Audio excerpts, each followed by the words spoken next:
So hello welcome students our YouTube channel Jharkhand education. और आज के वीडियो में आपको बताने वाले हैं प्री बोर्ड क्लास 12 केमिस्ट्री का जो पेपर हुआ था उसके क्वेश्चंस के MCQ के आंसर की और उसका इन शॉर्ट सोल्यूशन। बाकी जो सब्जेक्टिव है उसका भी वीडियो सोल्यूशन में एक अलग वीडियो बना देंगे। तो पहले आज के लिए वीडियो रहेगा जिसमें आपको बताने वाले हैं ओनली MCQ के सोल्यूशन। कितने MCQ क्वेश्चन बताएं ये बता सकते हैं यहाँ पर। तो यहाँ पर आपके पार्ट ए में टोटल 25 MCQ हैं जिसके लिए आपको 25 मार्क्स मिलेंगे। तो 25 MCQ है और 25 मार्क्स।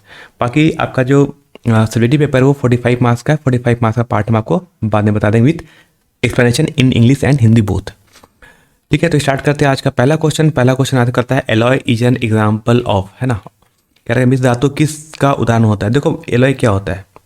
एलॉय क्या बनता है जब आपका दो या दो से ज़्यादा मेटल हो या फिर एक मेटल और नॉन मेटल हो। किस फॉर्म में? सॉलिड फॉर्म में। ठीक है, अगर सॉलिड फॉर्म में होगा तो ही इसको बोलते हैं एलॉय। एलॉय क्या होता है, एलॉय रखना हमेशा क्या होगा, it is a homogeneous mixture होगा। किसका होगा? टू और मोर मेटल्स या मेटल एंड नॉन मेटल्स का। मतलब सिंपल बोल सकते हो कि एक मिश्र धातु होता है जो दो या दो से अधिक धातुओं या धातु और अधातु का ठोस रूप में मिश्रण, यानी इसको बोलते हैं सजातीय मिश्रण, जिसको बोलते हैं होमोजेनियस मिक्सचर।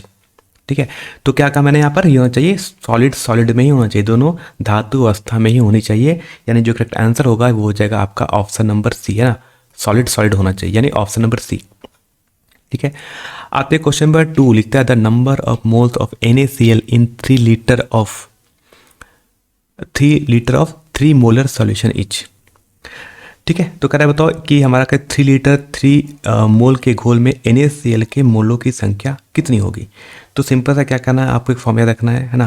फॉर्मूला क्या रखना है, पहले बात आपको मोलरिटी का फॉर्मूला पता होना चाहिए, यानी मोलर, जिसको हम लोग बोलते हैं मोलरता, है ना। मोलरिटी मतलब मोलरता।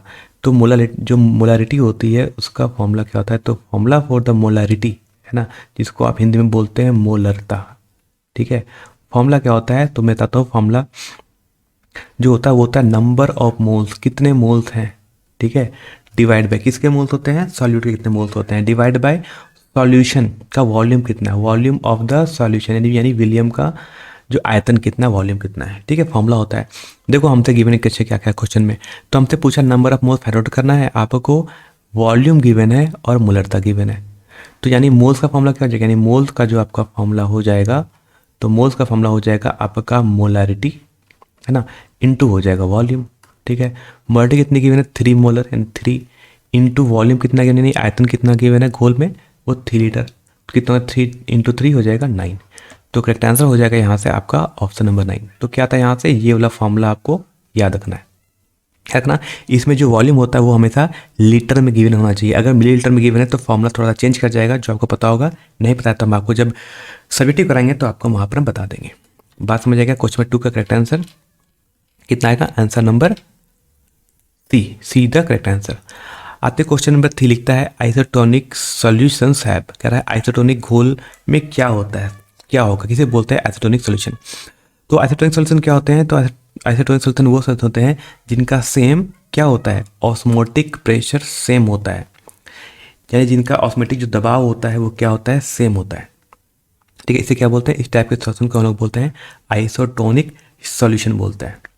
ठीक है, तो क्या होगा, आइसोटोनिक सॉल्यूशन क्या होगा, जिसका सेम ऑस्मोटिक प्रेशर होगा। यानी आइसोटोनिक घोल क्या होता है, जिनका सेम ऑस्मोटिक प्रेशर, प्रेशर क्या होता है, समान होता है। क्या होता है प्रेशर, ऑस्मोटिक प्रेशर समान होता है।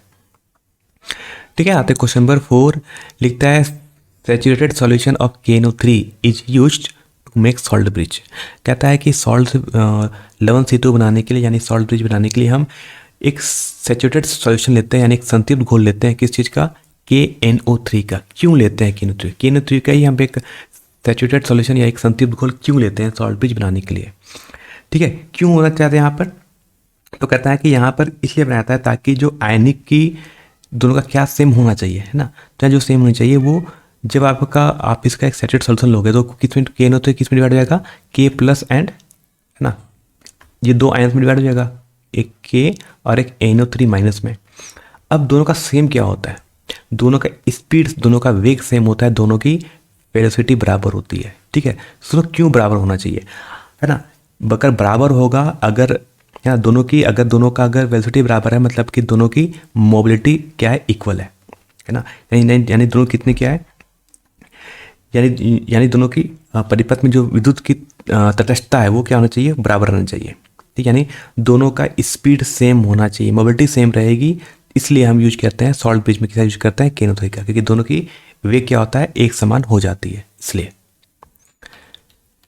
ठीक है, क्वेश्चन 5 कहता है कि एक डिवाइस, कहता है device that convert energy of combustion of fuels directly into electrical energy known as, है ना। एक ऐसा उपकरण बताइए जो हाइड्रोजन और मीथेन जैसे ईंधन की धन ऊर्जा को सीधे विद्युत ऊर्जा में परिवर्तित कर दे, मतलब डायरेक्टली वो कन्वर्ट करता है किससे, है ना, डायरेक्टली वो कन्वर्ट करता है, directly converts energy of combustion of fuels like hydrogen and methane directly into electrical energy, है ना। मतलब डायरेक्टली कैसे कुछ हाइड्रोजन और मीथेन की जैसे ईंधन होती है उसको दहन ऊर्जा से सीधा विद्युत ऊर्जा में परिवर्तित कर दे। इस टाइप के सेल को हम क्या बोलते हैं, इस टाइप के डिवाइस को क्या बोलते हैं। तो इस टाइप का जो डिवाइस होता है इसको हम लोग क्या बोलते हैं, इस टाइप के डिवाइस को हम लोग बोलते हैं फ्यूल सेल, जिसको हम क्या बोलते हैं, ईंधन सेल बोलते हैं, है ना। फ्यूल मतलब जो डायरेक्टली कन्वर्ट कर देता है इलेक्ट्रिकल एनर्जी में, तो क्या बोलते हैं हम लोग, इस टाइप के डिवाइस को लोग बोलते हैं हम लोग फ्यूल सेल बोलते हैं। ठीक है, इसमें क्या होता है, देखो इसमें सिंपली क्या होता है, इसमें आपकी रेडॉक्स रिएक्शन होती है ना। रेडॉक्स रिएक्शन क्या होता है, इसमें ऑक्सीडेशन और रिडक्शन दोनों, इस टाइप के रिएक्शन को बोलते हैं हम लोग रेडॉक्स रिएक्शन, है ना। तो उसमें क्या होगा, इस टाइप सेल को हम लोग फ्यूल सेल बोलेंगे। आते हैं क्वेश्चन नंबर 6 की तरफ, लिखता है the ratio of electrolyte conductivity K to the molar concentration C is known as, है ना।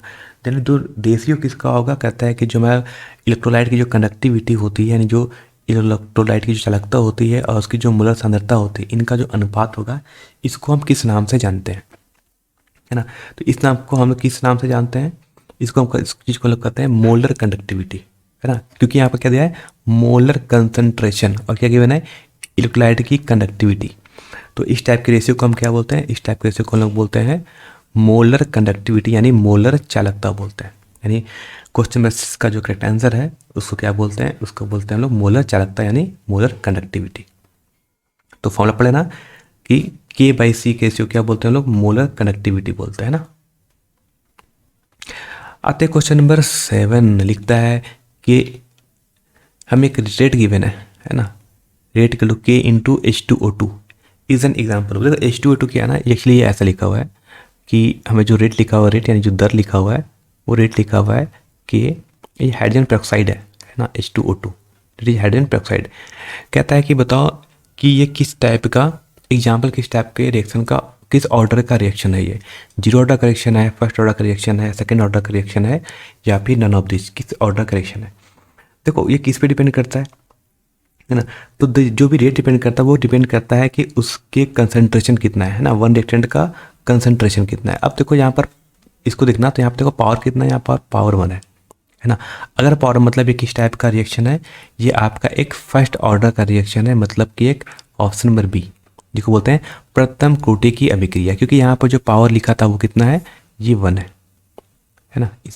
इस 1 को देखते हैं यहाँ से,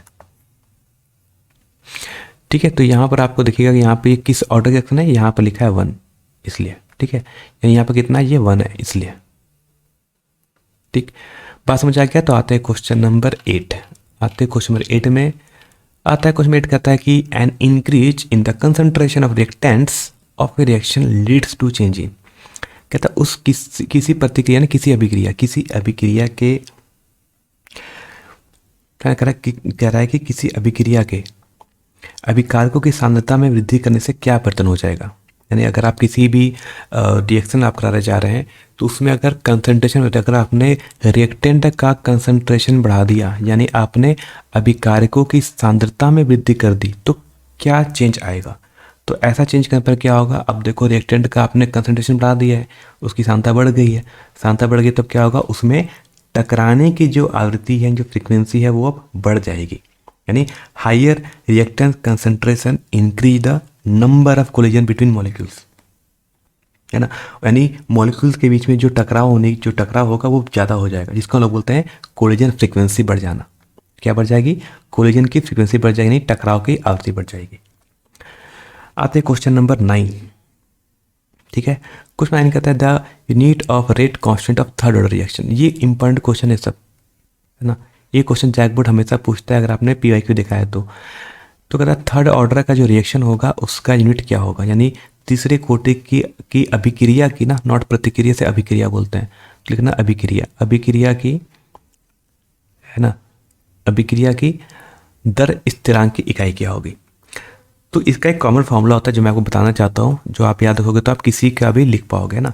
एक कॉमन जो फॉर्मूला होता है वो होता है मोल, है ना, to the power 1 minus N, ठीक, into L N minus one, ध्यान देना, और होता है लास्ट में S time second minus one. ठीक है, ये एक कॉमन फॉर्मूला है जहाँ पर एन क्या रहेगा, जहाँ पर एन होगा ऑर्डर, यानी किस ऑर्डर का पूछा जा रहा है हमसे, है ना, ऑर्डर ऑफ रिएक्शन यानी अभिक्रिया की कोटि। ठीक है, तो सिंपल सा एक फॉर्मूला है जो आपको ये वाला फॉर्मूला याद होना चाहिए। अगर ये फॉर्मूला याद रहेगा तो आपका काम सिंपल सा रहेगा। ठीक है, तो आप किसी भी ऑर्डर का रिएक्शन का यूनिट आप लिख पाओगे। जैसे हमने पूछा है पर थर्ड ऑर्डर रिएक्शन, तो क्या पुट का, जहाँ पर एन की जगह पुट करोगे 3, तो जैसे आप एन की जगह 3 पुट करोगे ये 1 माइनस 3 हो जाएगा -2, एन की जगह 3 पुट करोगे 3 माइनस 1 2 हो जाएगा 2, और एस का होगा -1। यानी इस प्रकार से आपका जो करेक्ट आंसर होगा वो मिल जाएगा यहाँ से आपका ऑप्शन नंबर डी। ठीक है, जस्ट क्या पुट करना है यहाँ पर, इसके लिए एन की वैल्यू कितनी है, 3 पुट करनी है। ठीक है, एन को 3 पुट करना इस वाले फॉर्मूला में, आपको मिल जाएगा। कौन सा फॉर्मूला आएगा, वो आपका आएगा ऑप्शन नंबर डी। चलो बात करते हैं क्वेश्चन नंबर 10, लिखता है इनके MnO4, है ना, इसको बोलते हैं पोटेशियम पर मैग्नेट, ऑक्सीडेशन नंबर और मैग्नीज का ऑक्सीडेशन नंबर कितना है, यानी पोटेशियम पर मैग्नेट में मैग्नीज की ऑक्सीकरण संख्या कितनी है। तो आपको लिखने आता है ना कि कैसे हम लिखते हैं। ठीक है, तो पता होना, जिसे मालूम पूछते हैं पोटेशियम के, पोटेशियम का कितना होता है लिखते हैं, तो पोटेशियम का होता है +1। ठीक है, मैग्नीज का पता नहीं, चलो मैग्नीज का हमने x मान लिया, प्लस ऑक्सीजन का कितने यहाँ पर है, तो 4। ठीक है, 4 एटम है तो 4 इंटू ऑक्सीजन का एटॉमिक ऑक्सीडेशन नंबर होता है -2, इज इक्वल टू लिख लेंगे आप 0, तो ये हो जाएगा 1 + x - 8 = 0। यहाँ से आप सॉल्व करोगे तो जो x की वैल्यू आएगी वो +7 आएगी, यानी जो मैग्नीज का जो यहाँ पर ऑक्सीडेशन नंबर है वो कितना है आपका ऑप्शन नंबर डी +7। ठीक है, सिंपल सा फॉर्मूला रखना है कि पोटेशियम का +1 होता है और ऑक्सीजन का -2 होता है। इतना याद रखोगे तो काम आपका बन जाएगा, यहाँ से और कुछ करने की जरूरत नहीं है।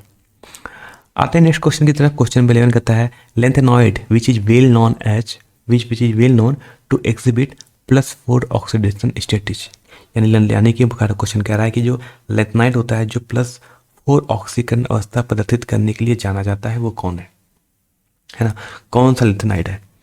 ठीक है, तो इसमें जो आपका तो क्वेश्चन कैसा है, सिंपल सा क्वेश्चन देखोगे तो ये आपका इनऑर्गेनिक केमिस्ट्री है और इसका जो करेक्ट आंसर है वो होता है आपका सीरियम।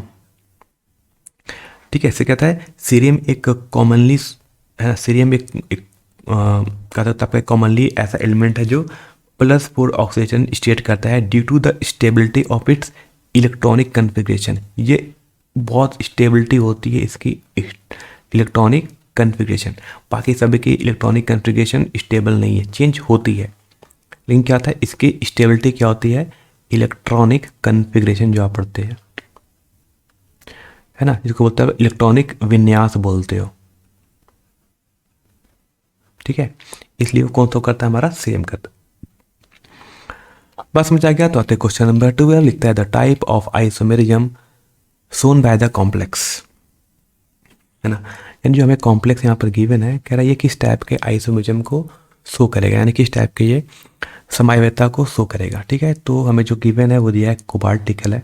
ठीक है, कोबाल्ट है, देन है ये क्लोरीन Cl2, देन इन, ठीक है 2, कह रहा है ये किस टाइप के आइसोमेरिज्म को शो करेगा। तो देखो यहाँ पर due to the 2 EN ligands, है ना, यहाँ पर EN क्या है, इसको बोलते हैं लोग लिगेंड्स बोलते हैं। ठीक है, यहाँ पर कितने लिगेंड्स है, EN एक आपका लिगेंड्स है ना, जिसको बोलते हैं, और एक ऐसा लिगेंड है ये बाइडेंटेंट लिगेंड है ना, बाइडेंटेंट की मतलब यहाँ पर 2 है, तो लिख सकते हैं ये कैसा है, इसको बोल सकते हैं बाइडेंटेट लिगेंड, क्योंकि यहाँ पर कितना है, यहाँ पर 2 है। ठीक है, 2 का बोलते हैं बाइडेंटेट लिगेंड है, जिसके कारण क्या करता है ये एक सिस ट्रांस ज्योमेट्रिकल आइसोमेरिज्म को फॉर्म कर सकता है। ठीक है, तो ये कौन शो करता है, क्यों किस टाइप का शो करेगा, सिंस यहाँ पर 2 लिगेंड्स हैं ना, बाइडेंटेड, है ना, नॉट डाइडेंटेड, बाइडेंटेड बाइडेंटल लिगेंड, यानी ये क्या है, एक बाइडेंटल लिगेंड के कारण ये किस टाइप के सिस और ट्रांस ज्योमेट्रिकल आइसोमरिज्म को फॉर्म करता है, यानी जो करेक्ट आंसर है वो आपका यहाँ से था ऑप्शन नंबर ए ना जी। ठीक है, क्योंकि यहाँ पर EN2 है ना, इसलिए। आते क्वेश्चन नंबर 3, ध्यान से सुनना क्वेश्चन को अच्छी तरीके से, जिन्होंने रिवीजन नहीं किया है वो केमिस्ट्री को रिवीजन करना स्टार्ट करें। कहता है क्वेश्चन नंबर 13, लिखता है the complex which one type of donor group is called, the complex in which a metal is attached to only one kind of donor group is called। ऐसा complex है ना, ऐसा complex जिसमें एक धातु यानी एक ऐसा कॉम्प्लेक्स होगा जिसमें इसमें एक धातु केवल एक ही प्रकार के दाता समूह से जुड़ी होती है। इस टाइप की चीज़ों को हम लोग क्या बोलते हैं, है ना। तो देखना कि जो आपका होमोलैप्टिक कॉम्प्लेक्स होता है, कौन सा कॉम्प्लेक्स, होमोलैप्टिक कॉम्प्लेक्स होता है, उसके बाद कहता है that have only one type of donor group attach to the central metal atom, यानी कहता है ये सेंट्रल मेटल एटम के साथ जुड़ा होता है, जो कि कहता है एक only one kind of donor group होता है। सो क्या बोलते हैं इस टाइप के चीज़ को हम बोलते हैं होमोलैप्टिक कॉम्प्लेक्स बोलते हैं। क्या बोलते हैं, होमोलैप्टिक कॉम्प्लेक्स बोलते हैं। तो याद रखो इसका सॉल्यूशन का जो PDF है ये भी आपको हमारे चैनल पे मिल जाएगा जल्दी। अभी क्या करना है, आपको सुनते जाओ, बाकी इसका सॉल्यूशन भी आपको बता देंगे। आते क्वेश्चन 14 कहता है कि यहाँ पर हमें एक रिएक्शन गिवन है, ठीक है। कह रहा है कि यहाँ पर ए है क्या, यानी जो उसको रिएक्शन करें तो एक ए प्रोडक्ट है, कह रहा है ये ए जो प्रोडक्ट बनेगा ये है क्या, ठीक है। तो देखो हमें क्या गिवन है, देखा इसमें कह रहा है कि CH3CH2Br। अब ध्यान दो यहाँ पर जो आपने क्या लिखा है, एल्कोहलिक KOH लिया है, क्या लिया है, एक्वस, नॉट एल्कोहलिक, एक्वस।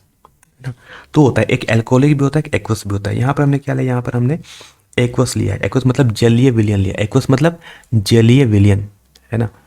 तो एक्वस मतलब क्या होता है, इसको बोलते का मतलब होता है जलीय विलयन। अब एक्वस होगा तो अलग होगा, ठीक, और ध्यान रखना, और अगर एल्कोहलिक होगा तो रिएक्शन अलग करेगा, ठीक है।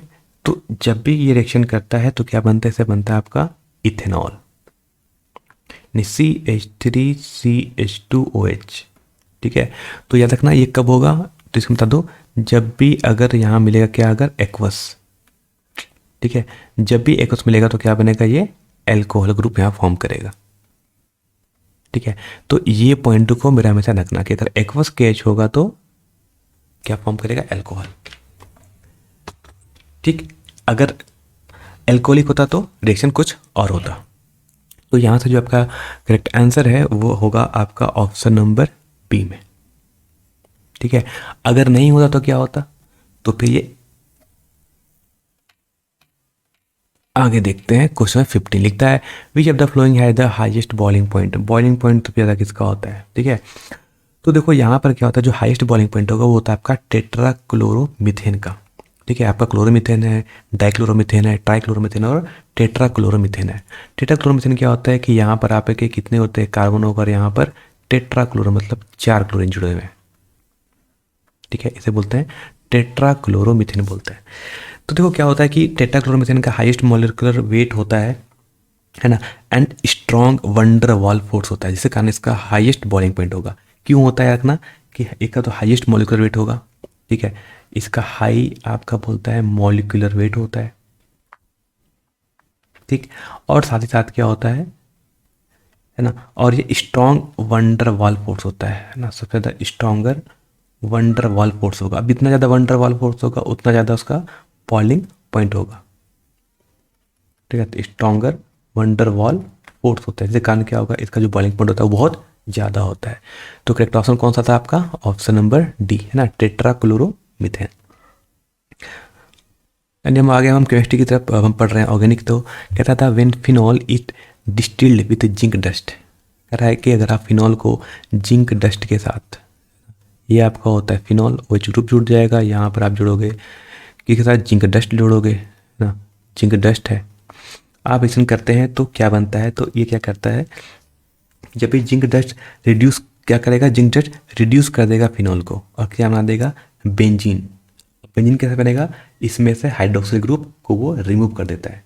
यानी जब भी जिंक डस्ट को फिनॉल को हाइड्रोक्सिलिक समूह हटाकर बेंजीन में बदल देता है, मतलब क्या करेगा, यहाँ से OH ग्रुप हट जाएगा और क्या बन जाएगा यहाँ पर, ये बन जाएगा ओनली बेंजीन। तो क्या बन जाएगा आपका, आपका बन जाएगा ओनली बेंजीन, जिसका होगा, इसे क्या बोलते थे, बोलते हम लोग बेंजीन, है ना। थोड़ा सा डायग्राम,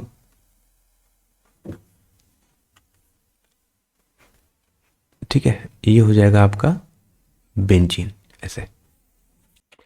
चलो आते हैं क्वेश्चन में 17। क्वेश्चन 17 कहता है the IUPAC name of CH3 CH2 CHOH CH2 CH double bond CH2। कह रहा है कि हमारे एक ऑर्गेनिक कंपाउंड गिवन है, कह रहा है कि इसका आईयूपीसी नाम क्या है। देखो आईयूपीसी नेम के लिए जो बोलते हैं नॉमेनक्लेचर, नॉमेनक्लेचर के लिए आपको रूल पता होना चाहिए। तो सबसे पहले रूल के लिए क्या होता है, सबसे पहले आप क्या करेंगे, आप एक यहाँ पर सबसे पहले डायग्राम सही से ड्रॉ करेंगे। तो इसका हम डायग्राम अगर सही से ड्रॉ करें तो ये बनेगा हमारा CH3, फिर हो जाएगा CH2, ठीक है, फिर CH, फिर यहाँ एक OH आ जाएगा हमारा, एल्कोहल ग्रुप हो गया यहाँ पर, फिर हो जाएगा हमारा, फिर यहाँ पर एक हो जाएगा CH2, फिर आएगा आपका CH and double bond CH2। देखो कि यहाँ पर क्या करना है कि यहाँ पर आपको जो प्रायोरिटी देनी है वो किसको देनी है, आपको डबल बॉन्ड को, ठीक है। तो डबल बॉन्ड को प्रायोरिटी देनी है क्योंकि यहाँ पर डबल बढ़ाया हुआ है। तो इसके लिए यहाँ पर तो नंबरिंग हम करते हैं और क्या करते हैं, एक लॉन्गेस्ट कार्बन चेन ढूंढते हैं। तो जहाँ पर डबल बॉन्ड पहला है वहाँ से हम स्टार्ट करेंगे, ठीक है। यहाँ पर देखो एक डबल बॉन्ड भी, एक हमारा कौन सा ग्रुप है, एक हमारा फंक्शनल ग्रुप का एल्कोहल भी है, ठीक है। हम किसको देंगे प्रायोरिटी, प्रायोरिटी हम देते हैं, यानी हम जो हम देंगे डबल बॉन्ड को। तो 1 लिखे ना, फिर 2, carbon number 3, carbon number 4, carbon number 5, carbon number 6, 6 मतलब हेक्स तो होगा, है ना, हेक्सेन होगा, हेक्स नॉट एन नहीं, इन होगा क्योंकि यहाँ डबल बॉन्ड है। तो क्या इसका नाम क्या होना चाहिए, तो सबसे पहले हम क्या करना है कि पहले बात तो हेक्स होगा कि 6 कार्बन है तो हो जाएगा हेक्स, ठीक। फिर पहले नंबर पर कौन है आपका, डबल बॉन्ड है, तो लिखेंगे हेक्स 1 इन, ठीक। और आपका जो फंक्शनल ग्रुप है एल्कोहल, वो कितने नंबर कार्बन पर बैठा है, वो बैठा है हमारा 4 नंबर पे, है ना। 4 नंबर पर कौन ग्रुप जुड़ा, हमारा OH ग्रुप जुड़ा हुआ, तो बोलना पड़ेगा इसको 4। और एल्कोहल के लिए क्या यूज करते हैं हम, OL यूज करते हैं, ऑल। तो यहाँ जो करेक्ट आंसर होगा वो होगा आपका ऑप्शन नंबर सी, है ना, option number C the correct answer, hex 1 in 4 all. आते हैं क्वेश्चन नंबर हम 18 बढ़ते हैं। क्वेश्चन 18 कहता है which of the flowing compound do not undergo aldol condensation. याद रखना एल्डोल कंडेंसेशन के लिए हमें क्या चाहिए होता है, तो एल्डोल कंडेंसेशन के लिए हमें अल्फा हाइड्रोजन चाहिए होता है। तो देखो यहाँ पर कैसा बना है, बना ये हाइड्रोजन, ये हो गया C, है ना, डबल बॉन्ड वो इसे बोलते हैं H, है ना। तो ये हमारा कौन सा ग्रुप है, CH कौन सा ग्रुप होता है, इसे बोलते हैं एल्डिहाइड ग्रुप, है ना। ये कौन सा ग्रुप बन गया हमारा, ये बन गया एल्डिहाइड ग्रुप। अब देखो ये एक फंक्शनल ग्रुप है पूरा, तो पूरा क्या CHO एक फंक्शनल ग्रुप है। इसके अलावा कोई तो कार्बन आइटम नहीं दिख रहा आपको, इसको छोड़ दो तो कोई तो कार्बन आइटम नहीं है। तो याद रखना कि एल्डोल कंडेंसेशन के लिए हमें इसके साथ एक और कार्बन आइटम चाहिए होता, एक और कार्बन आइटम होता तो बोलते हैं एल्डोल कंडेंसेशन हो सकता था, ठीक है। यहाँ पर कोई इसके अलावा ये कि ये तो हमारा एक फंक्शनल ग्रुप हो गया, इसके अलावा कोई और हमारे पास कार्बन आइटम है नहीं, मतलब इसके पास अल्फा हाइड्रोजन नहीं है। और अगर अल्फा हाइड्रोजन अगर नहीं होगा तो ये एल्डोल कंडेंसेशन को फॉलो नहीं कर पाएगा। तो कौन सा होगा हमारे पास, ऑप्शन नंबर डी, है ना, HCHO। बाकी सबके पास है, इसके पास अल्फा हाइड्रोजन एटम है, सबके पास है ना। यहाँ भी है, ये कोई यहाँ पे अल्फा हाइड्रोजन एटम है, यहाँ भी अल्फा कार्बन एटम है ना, लेकिन HCHO के पास नहीं है, तो ये नहीं कर पाएगा, ठीक है। बात करते हैं क्वेश्चन नंबर 19 आता है, कह रखा है acetaldehyde heated with Fehling solution gives. कहता है कि जब एसिटिल्डिहाइड को आप फेलिंग सॉल्यूशन के साथ जब आप गर्म करते हैं तो एक रेड कलर का प्रेसिपिटेट मिलता है ना। तो ये क्या मिलता है उसको, यहाँ जो लाल रंग का अवक्षेप मिलता है वो किस चीज़ का होता है, तो होता है CuTO, है ना। यानी यहाँ किसका मिलता है, जो हमें मिलता है वो हमारा क्यूप्रस ऑक्साइड होता है। क्या होता है, क्यूप्रस ऑक्साइड मतलब CTO, ना, इसको लिखना है ऐसे, ये CuTO, है ना, इसको बोलते हैं क्यूप्रस ऑक्साइड। क्या बोलते हैं इसको, इसका नाम होता है क्यूप्रस ऑक्साइड का हमें एक अवक्षेप मिलता है। कहता है क्यूप्रस होता है ऑक्साइड, क्यूप्रस ऑक्साइड का हमें अवक्षेप मिलेगा, एक हमें प्रेसिपिटेट मिलता है, किसके साथ, फेलिंग सॉल्यूशन के साथ। किसको कर्म करते हैं, एसिटिल्डिहाइड को करते हैं तब। बात में जाकर बात है क्वेश्चन 20 लिखता है which of the following is the strongest acid. Strongest acid इसमें से कौन सा है, ठीक है। तो रखना कि स्ट्रॉन्गेस्ट एसिड वो होता है जिसके पास, है ना, हाईएस्ट इलेक्ट्रोनेगेटिव जुड़ा हुआ हो यहाँ पर, ठीक है। तो यहाँ पर देखो कौन कौन जुड़ा हुआ है, एक आपके पास ये तो कार्बोक्सिल ग्रुप हो गया, यहाँ पर ब्रोमीन जुड़ा हुआ है, यहाँ क्लोरीन है और एक यहाँ पर फ्लोरीन है। देखो तो इन BCD इसी में से एक है जो आपका स्ट्रॉन्गेस्ट एसिड है, या तो ब्रोमीन, क्लोरीन और फ्लोरीन ना, 3।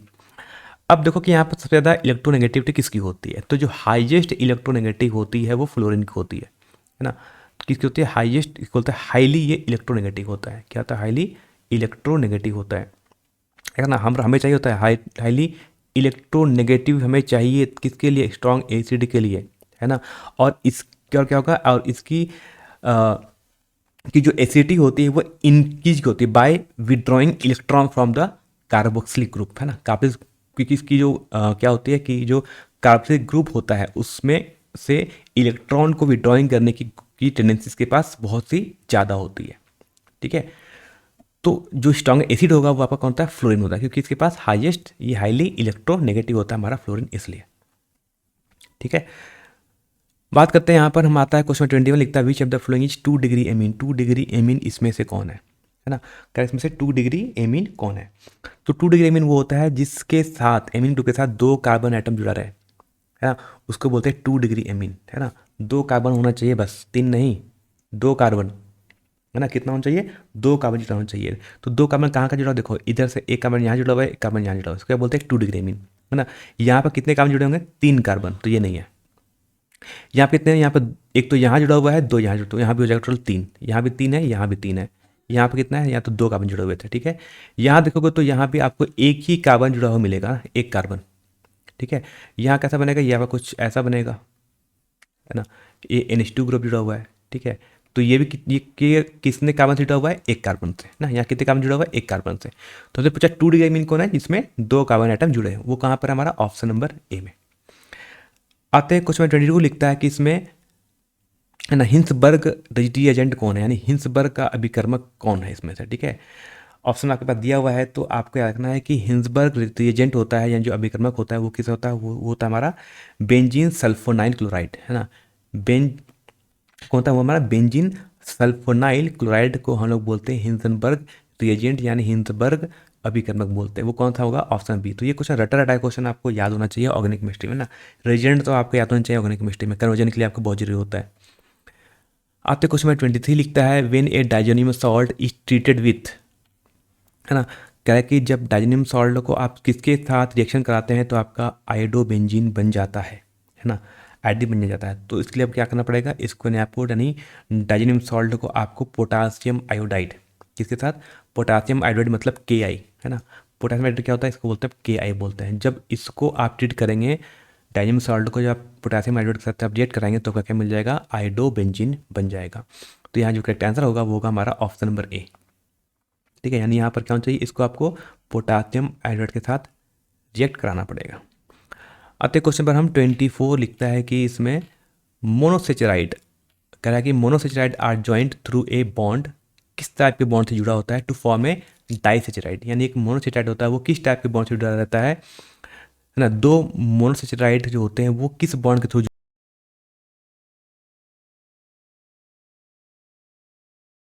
ये किस टाइप का बॉन्ड होता है, इसको हम लोग बोलते हैं ग्लाइकोसिडिक बॉन्ड। क्या बोलते थे, इसी को बोलते हैं लोग ग्लाइकोसिडिक बॉन्ड बोलते हैं, ठीक है। यानी option number C the correct answer. और आज का लास्ट क्वेश्चन कहता है कि the alpha D glucose and beta D glucose isomer of glucose are known as, है ना। अल्फा डी ग्लूकोज और बीटा डी ग्लूकोज आइसोमर जो होते हैं, है ना, जो ये किसकी क्या है, ये ग्लूकोज के आइसोमर है ना। इनको हम और क्या बोलते हैं, है ना, इनको हम और क्या बोलते हैं। तो इस टाइप की चीज़ों क्या बोलते हैं, तो देखना एनो, ये क्या होते हैं, एनोमर्स होते हैं। तो एनोमर्स क्या होते हैं, तो होते हैं anomers are the isomer different in configuration around the anomeric carbon अपाउंट ना। यानी इनका क्या होता है, इनका जो कॉन्फ़िगरेशन होता है उसमें थोड़ा अलग होता है, ठीक है, कार्बन एटम के अराउंड। तो इसी को क्या बोलते हैं, इसी को बोलते हैं एनोमर्स बोलते हैं। क्या बोलते हैं, ऑप्शन बस सीधा करेक्ट आंसर, ठीक है। बाकी जो यहाँ पर आपका सब्जेक्टिव क्वेश्चन होगा वो आपको बाद में कुछ बता देंगे, इंपॉर्टेंट बता देंगे, और केमिस्ट्री में क्या क्या इंपॉर्टेंट है वो आपको बता देंगे ना। जैसे कि सॉल्ट ब्रिज का फंक्शन क्या होता है, जीरो ऑर्डर रिएक्शन का एग्जांपल बताइए, एक जनरल कन्फ्यूजन बताइए एफ ब्लॉक एलिमेंट्स का। क्वेश्चन 29 कहता है कि what type of hybridisation is involve in the geometry of square planar. Square planar होगा, उसमें किस टाइप का हिब्रिडाइजेशन होता है, उसमें हमें किस टाइप का संकरण मिलता है, ये बता दो। हमें रिएक्शन लिखना होता है कि वाइट द प्रोडक्ट क्या होगा, रिएक्शन बताना होता है। तो जो कुछ बातें हैं जब आपको हम बाद में कभी आप कमेंट करोगे तो बता पाएंगे ना। अगर आपने कमेंट करोगे हाँ सर हमें सोल्यूशन चाहिए, कमेंट करोगे तो हम आपका सोल्यूशन, इसका पूरा सोल्यूशन बता देंगे अच्छे तरीके से, ठीक है। तो बाकी आज के लिए हम इतना ही रखते हैं, फिर हम मिलते हैं नेक्स्ट वीडियो में। और आपको हम जल्दी करें कि फिजिक्स का भी, केमिस्ट्री का भी, मैथ का भी और कंप्यूटर साइंस का पता चल ही रहा है। और हम ट्राई करेंगे इंग्लिश का भी आपका हम बहुत कुछ सॉल्यूशन करा पाएँ, आपको लाइव टेस्ट करा पाएँ, ताकि आपका प्रिपरेशन अच्छे तरीके से हो और इंपॉर्टेंट क्वेश्चन भी आपको हम बता देंगे, ठीक है, ट्राई होगा बायो के लिए भी होगा कि बायो के लिए भी हम आपको इम्पॉर्टेंट चीज़ आपको हम बता सकें।